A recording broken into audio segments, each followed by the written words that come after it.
kung dili sa pa sa decimal? Okay. So, the group dog got, what's a group 1? Group turtle got perfect 5 over 5, which is the perfect score. Now, tagana to ang group 5 of amazing clap. Kapalo mo si amazing clap? Sige, palindog sa ako talang basic. Palindog sa ako talang. Amazing clap goes like this. 1, 2, 3, 1, 2, 3, zing, zing, zing, amazing. Okay. At the count of 1, 2, 3. Okay, 1, 2, 3. 1, 2, 3, 1, 2, 3, zing, zing, zing, amazing. Okay, very good. Now let's move on to the group. Sa group. Group. Okay, group. Pila ka siya ni-refer to na diri? 50. So, ang percent dapat, pila siya ka percent? 50%. Correct. How about sa fraction? Sakto lang tubag dili? Sakto!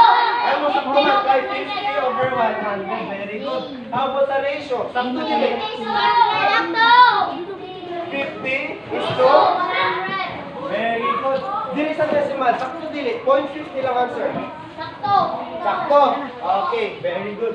Sakto ang lahat answer. So, sila po nakuha sila 5 over 5. So, magkakagana na to ang Jollibee Club. Ang pan. Kakalong mo sa Jollibee Club. Okay. Okay, at the count of 3. 1, 2, 3, go. 1, 2, 3! 1, 2, 3! Jollibee! Okay, very good. Now, let's move on to the group Monkey. Okay. So, apila ka siya din ang natin eh. 75. Ang ilang ibutang din eh, 75%. Sama din eh. Very good, tama. How about din sa fraction? 75 over 100. Tama, very good. Dinipot sa ratio, 75 is to 100. Sakto din eh. Very good. How about din sa decimal? Sakto